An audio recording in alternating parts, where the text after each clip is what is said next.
How to profit from inflation. For consumers, inflation means higher prices on goods and services and a loss of purchasing power if their income fails to keep up. For investors, it means moving some of their money to assets that benefit from inflation or at least keep up with its pace. The following investments tend to fare well during periods of inflation. Commodities like gold, oil, and even soybeans should increase in price along with the finished products that are made with them. Inflation, indexed bonds and treasury inflation. Protected securities tips tend to increase their returns with inflationary pressures. Consumer staples stocks mostly do well because price increases are passed on to consumers. Mortgage-backed securities, MBS, and collateralized debt obligations, CDUs, are risky choices but tend to perform well under inflationary pressure. Investment real estate is traditionally a safe haven, but should be approached cautiously in 2022 and 2023, given the unsettled state of the industry. Key takeaways. Several asset classes perform well in inflationary environments. Tangible assets like real estate and commodities have historically been seen as inflation hedges. Some specialized securities can maintain a portfolio's buying power, including certain sector stocks, inflation, indexed bonds, and securitized debt. Inflation. Sensitive investments are accessed in a variety of ways as both direct and indirect investments. 1.17. How can inflation be good for the economy? The basics of inflation. Persistent deflation can increase unemployment and undermine the financial system as well as the broader economy by making it more difficult to service debt. The U.S. Federal Reserve is targeting a 2 average inflation rate over time as most consistent with its dual mandate to promote price stability and maximum employment. 2. Sharp deviations from a modest inflation rate in either direction present challenges for investors as well as consumers. That's because they have the potential for significant economic disruption. They also have varying and often unpredictable effects on various asset classes. In economics, inflation is a quantitative measure, one of quantity over quality, tracking the rate of change in prices of a standardized basket of goods. Inflation is defined as an increase in prices over time, and the rate of that increase is expressed as a percentage. How to track inflation. The most common economic reports used to measure inflation are the Consumer Price Index, CEP, the Producer Price Index, I, and the Personal Consumption Expenditures Price Index. The PC Price Index is the Federal Reserve's preferred inflation gauge. 3. The PC is a broader measure than the CPI and is weighted based on consumption measures used to derive the gross domestic product, rather than on a household spending survey as the CIPI. 4. PB measures the weighted average urban consumers pay for a standardized market basket of goods and services. It is reported monthly by the Bureau of Labor Statistics, BLAS. 5. PI is a weighted average of prices realized by domestic producers. It includes prices from the first commercial transaction for many products and some services. It is also reported monthly by the BLAS. 6. The PC Price Index is a broader measure than the CPI of the change in the price of goods and services purchased by consumers. It is released monthly by the Bureau of Economic Analysis of the U.S. Department of Commerce. 7. All three of these indices provide an alternative core reading, excluding the more volatile food and energy prices. Another alternative inflation measure is the trimmed Mean PC Price Index from the Federal Reserve Bank of Dallas, which excludes from each monthly calculation spending categories with the most extreme price moves in either direction. 8. How inflation affects asset values. While inflation's effects on the economy and asset values can be unpredictable, history and economics offer some rules of thumb. Inflation is most damaging to the value of fixed-rate debt securities, because it devalues interest rate payments as well repayments of principal. If the inflation rate exceeds the interest rate, lenders are in effect losing money after adjusting for inflation. This is why investors sometimes focus on the real interest rate, derived by subtracting the inflation rate from the nominal interest rate.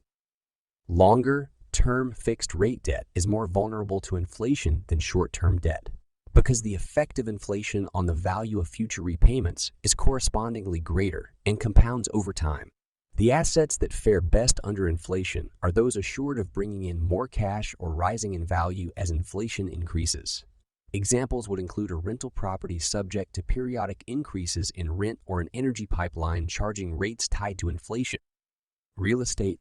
Real estate is a popular choice because it becomes a more useful and popular store of value amid inflation while generating increased rental income. Investors can buy real estate directly or invest in it by buying shares of a real estate investment trust, REIT, or specialized fund. Real estate fared particularly well during an outbreak of persistent inflation during the 1970s. 9. But real estate is also vulnerable to rising interest rates and financial crises, as seen in 2007-2008. And interest rate increases are the conventional monetary policy response to elevated inflation. Commodities. When inflation picks up, investors often turn to tangible assets likely to rise in value. For centuries, the leading haven has been gold, and to a lesser extent other precious metals, causing price to rise as inflation rises. Gold can also be purchased directly from a bullion or con dealer, or indirectly by investing in a mutual fund or exchange-traded fund, ET, that owns gold. Investors can also get exposure to a commodity by buying the shares of its producers directly or indirectly through an ETF or specialized mutual fund. Many investments have been historically viewed as hedges or protection against inflation. These include real estate, commodities, and certain types of stocks and bonds. Commodities include raw materials and agricultural products like oil, copper, cotton, soybeans, and orange juice. Commodity prices tend to rise alongside the prices of finished products made from those commodities in inflationary environments. For example, higher crude prices elevate the price of gasoline and transportation. Sophisticated investors can trade commodities futures or the shares of producers. On the other hand, exchange-traded funds investing in commodity futures will tend to underperform the price of a rising commodity because their futures positions must be rolled as they expire. 10. Bonds. Investing in bonds may seem counterintuitive as inflation is typically harmful to fixed-rate debt. That's not the case for inflation. Indexed bonds, which offer a variable interest rate tied to the inflation rate. In the United States, Treasury inflation, protected securities TIPS, are a popular option pegged to the Consumer Price Index. 11. When the CPI rises, so does the value of a TIPS investment. Not only does the base value increase, but since the interest paid is based on the base value, the amount of the interest payments rises with the base value increase. Other varieties of inflation indexed bonds are also available, including those issued by other countries. Inflation indexed bonds can be accessed in a variety of ways. Direct investment in TIPS, for instance, can be made through the U.S. Treasury or via a brokerage account. They are also held in some mutual funds and exchange-traded funds. For a more aggressive play, consider junk bonds. High-yield debt, as it's officially known, tends to gain in value when inflation rises, as investors turn to the higher returns offered by this riskier than average fixed income investment.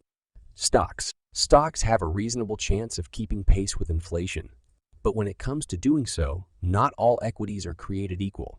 For example, high dividend paying stocks tend to get hammered like fixed-rate bonds in inflationary time.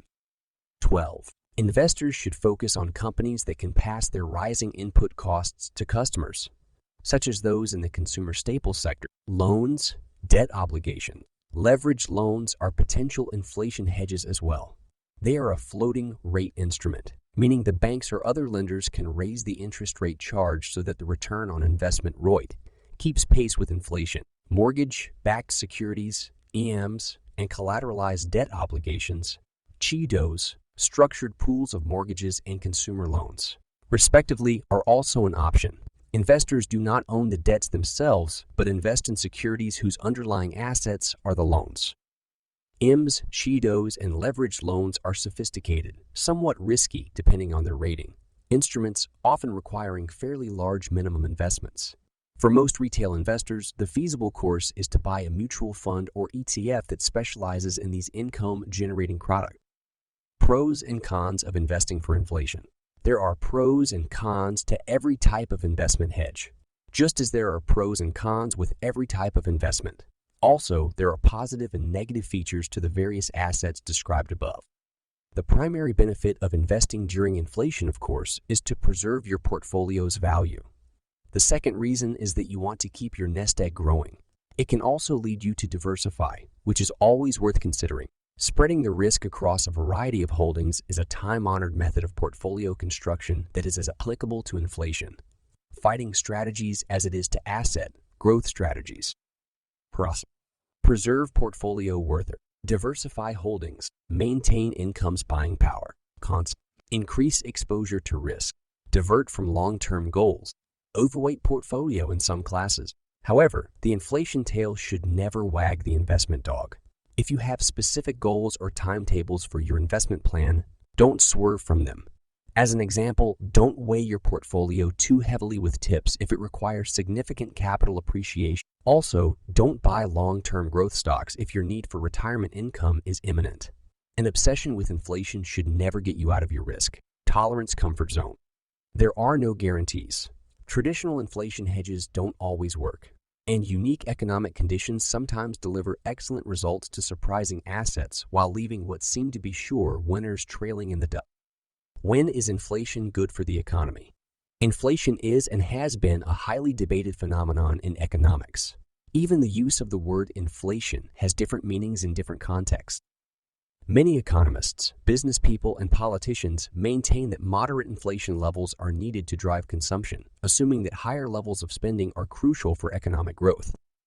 The Federal Reserve typically targets an annual rate of inflation for the U.S., believing that a slowly increasing price level keeps businesses profitable and prevents consumers from waiting for lower prices before making purchases. There are some, in fact, who believe that the primary function of inflation is to prevent deflation. Others argue that inflation is less important and even a net drag on the economy. Rising prices make it harder to save money, driving individuals to engage in riskier investment strategies to increase or even maintain their wealth. Some claim that inflation benefits some businesses or individuals at the expense of others. Key takeaways. Inflation describes a situation where prices tend to rise. Economists believe inflation is the result of an increase in the amount of money relative to the supply of available goods. While high inflation is generally considered harmful, some economists believe that a small amount of inflation can help drive economic growth. The opposite of inflation is deflation, a situation where prices tend to decline. The Federal Reserve targets a 2 inflation rate based on the Consumer Price Index, CP 117. How can inflation be good for the economy? Understanding inflation. Inflation is often used to describe the impact of rising oil or food prices on the economy. For example, if the price of oil goes from $75 a barrel to $100 a barrel, input prices for businesses will increase and transportation costs for everyone will also increase. This may cause many other prices to rise in response. However, most economists consider the actual definition of inflation to be slightly different. Inflation is a function of the supply and demand for money, meaning that producing relatively more dollars causes each dollar to become less valuable, forcing the general price level to rise. The Federal Reserve targets a 2 annual inflation rate, believing slow and steady price increases help encourage business activity. 1. The impact of inflation. The primary impact of inflation is decreasing purchasing power. Although the denomination of currency doesn't change, the impact of inflation is that the same amount of currency can buy less across inflationary periods.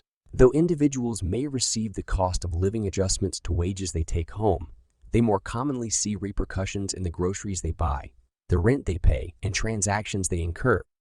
As a result of higher inflation, the Federal Reserve often enacts monetary policy leading to higher federal funds rates. Higher federal funds rates have a domino effect to many other forms of lending and cause the cost of debt to be higher. Higher federal funds rates often and credit card rates. Because of higher debt rates, a downstream effect of higher inflation is a slower economy. During inflationary periods, prices are higher and it is more expensive to incur debt. For these 2 reasons, companies often sell fewer products and the economy slows. This may lead to diminished corporate profits, layoffs, and pressures on households. The end result of this cycle of events is a potential recession.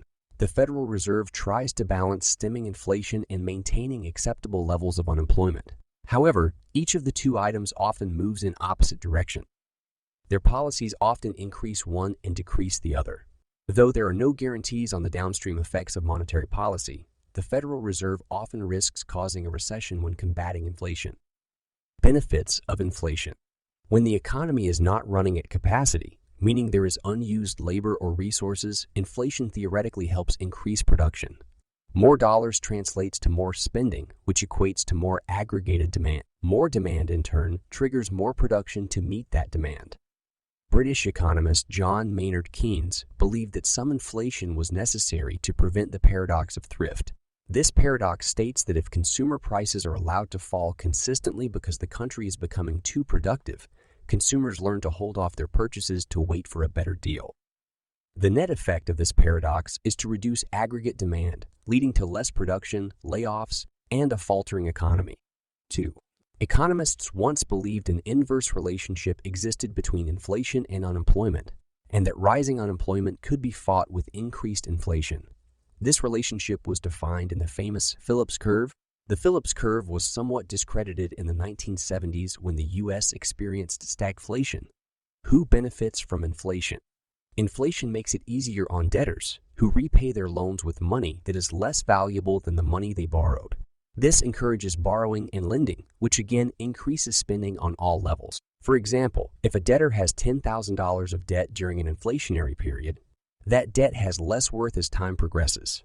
From a purchasing power standpoint, it's more advantageous to slowly pay off this debt during highly inflationary periods due to the debt's diminishing value. More specifically, homeowners that have agreed to long-term fixed mortgages may benefit from inflation. Higher rates often push prospective buyers out of the market, so those who are in greater financial positions may benefit from the diminished housing market. Because of the slowing economy and risk of recession, individuals that have tenure at their job or are in more secure positions often benefit. People in positions of less demand or startup departments' companies are more at risk of corporate budget cut. Last, when inflation is higher, the purchasing power of one country's currency often weakens against other international currencies. This often causes downward pressure that strengthens the value of international currencies in relation to the inflationary currency. Those owning foreign currency that take advantage of favorable exchange rates may benefit from inflation of another country. Inflation is fluid, meaning it is constantly changing.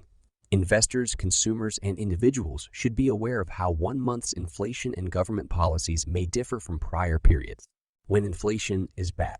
For many, the term inflation is a signal of bad things in the economy. Consumers face rising prices, escalating risk of layoffs, and decreasing purchasing power. This is especially true for those who do not receive salary or wage increases that keep up with the cost of living. Consumers trying to make large purchases may be priced out of the market when inflation is high. As the Federal Reserve raises rates, the cost of debt increases, causing many prospective homebuyers not able to afford the new monthly payment amount. Inflation is also bad for consumers tied to fixed economic items. One example is workers who are in fixed-term temporary contracts that do not allow for wage increases.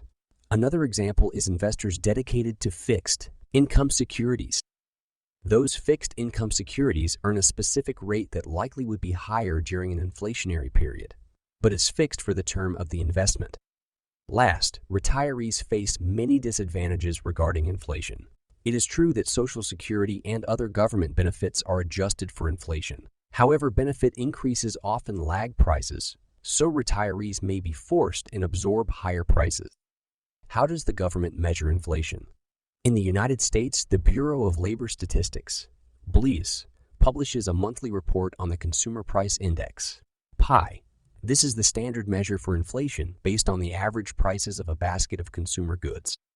What causes inflation? Milton Friedman famously described inflation as the result of too much money chasing too few goods, resulting in higher prices.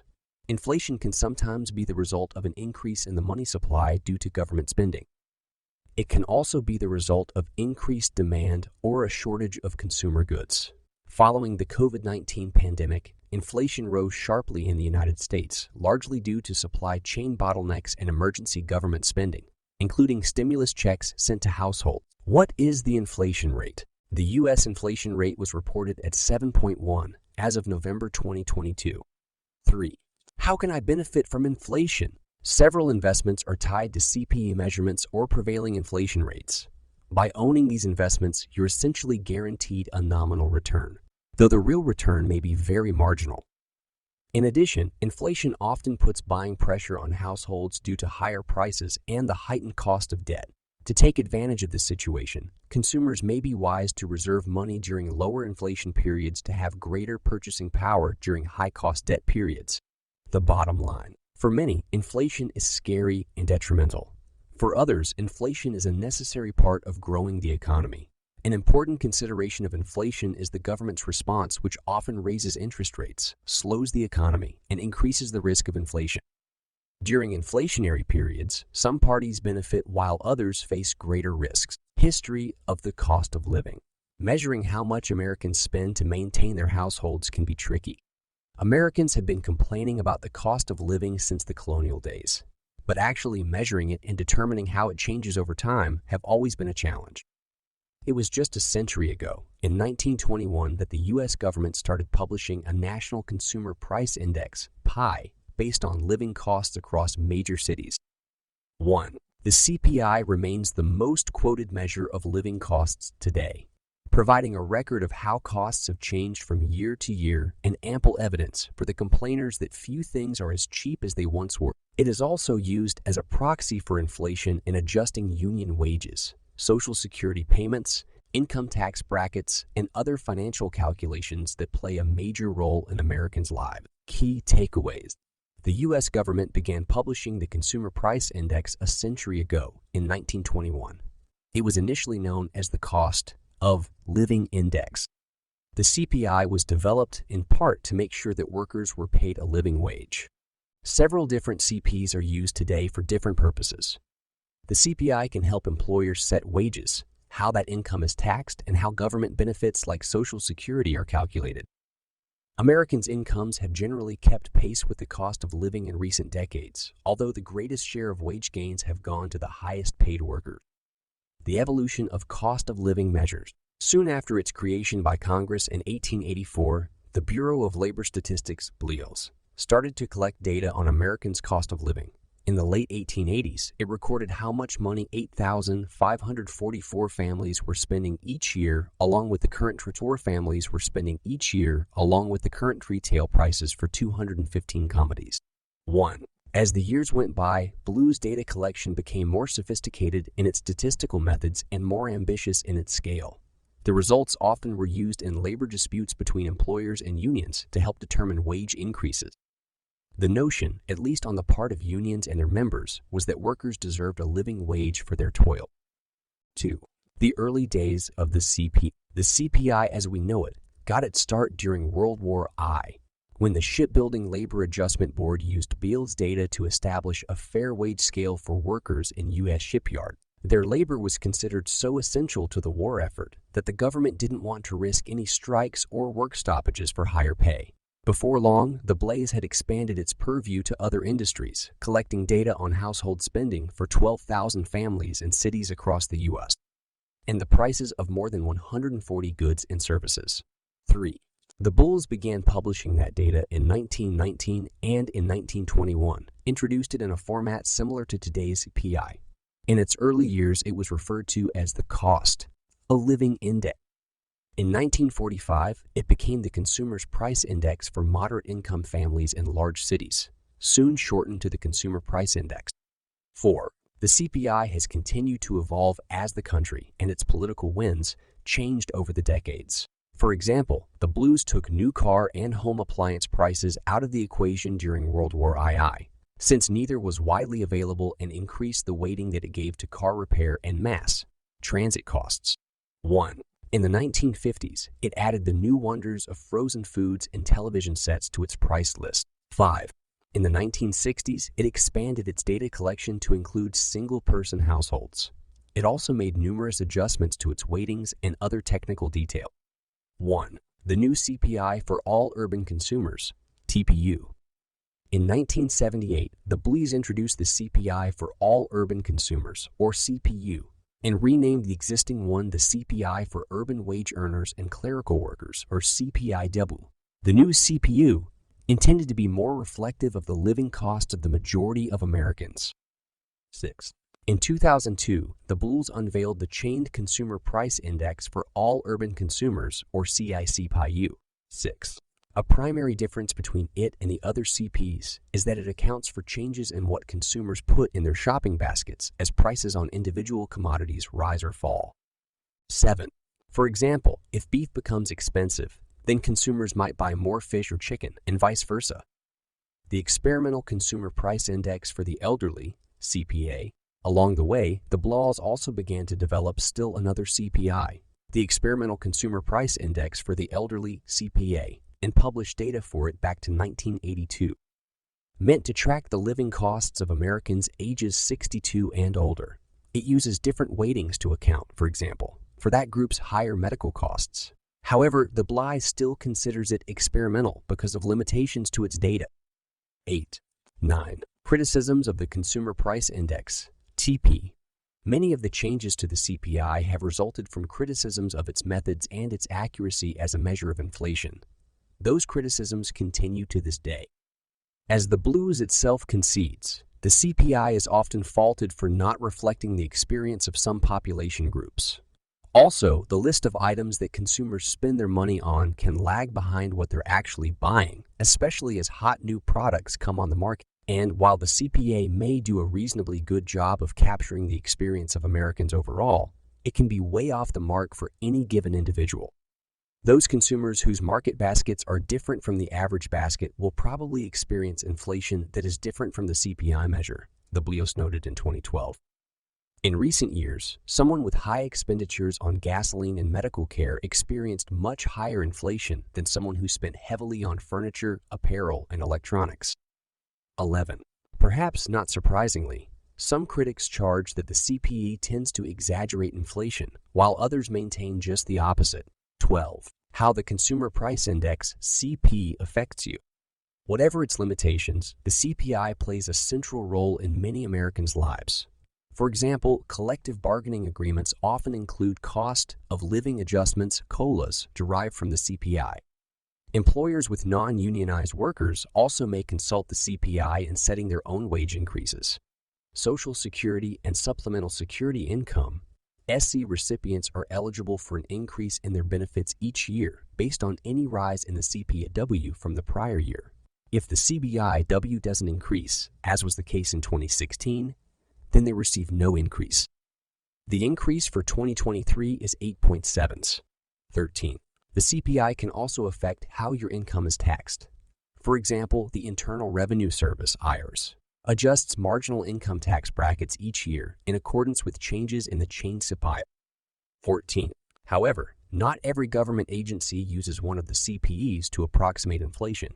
The Federal Reserve Board, for example, uses the Personal Consumption Expenditures Price Index, an alternative measure produced by the Commerce Department's Bureau of Economic Analysis, which it sees as more accurate for its purposes. 15. Those interested in learning more about the cost of living and other financial topics may want to consider enrolling in one of the best personal finance classes. While some believe that Social Security should base its calculations on the CPI-A instead of the CPIW, a 2019 analysis by the U.S. Government Accountability Office found that switching to the CPI would result in a benefit increase of only about 1/7 of one a year. 16.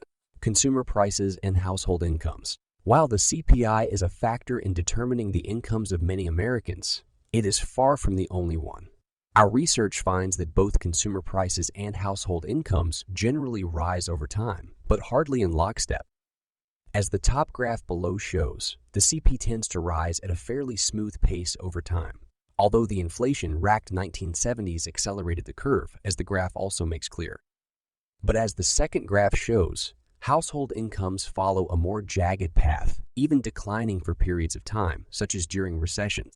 What's more, even seemingly small annual increases in the cost of living can add up over the years, much the way that compound interest works. For example, the CPIU rose at a relatively modest rate through the 2010s, with an annualized increase of 1.4 in a year over the decade. 17. All the same, the BLI-CPE inflation calculator shows that $100 in January 2010 was equivalent to the purchasing power of $118.59 at the end of 2019. Are Americans falling behind? Many Americans' personal experience suggests that wages have not kept up with the cost of living in recent decades. The data, however, are more nuanced. According to a 2018 Pew Research Center report, today's real average wage, that is, the wage after accounting for inflation, has about the same purchasing power it did 40 years ago. But the report also noted what wage gains there have been have mostly flowed to the highest paid tier of workers. 19. That wages have more or less kept up with inflation is not necessarily good news, especially in a country that has long prided itself on being a land of opportunity, where people who work hard can expect to see their standard of living improve over time. Economists refer to it as wage stagnation. Wage growth has barely budged for Americans toward the bottom of the economic pyramid, a phenomenon now recognized as income inequality. 19. Workers who earn the minimum wage have been particularly disadvantaged. Some states tie their minimum wage to the CPI, while others leave it to their legislators to decide when increases are merited. 20. The federal government takes the latter approach, and raising the minimum wage is a contentious political issue. 21. Because the federal government has been slow to raise the minimum wage, some workers have seen a substantial decline in their inflation-adjusted incomes. In 2022, the most recently available data, the federal minimum wage of $7.25 was worth $18 less than when it was last raised in 2009, after adjusting for the costs of living. 22. In 1968, the average minimum wage worker earned $10.59 per hour in inflation. Adjusted terms, which is 46 more than what workers earn today. The minimum wage today would be over $22 per hour had it tracked productivity increases over the last 5 decades. 23. So while many Americans may complain about the cost of living, some have more to complain about than others. What is the cost of living increase for 2023?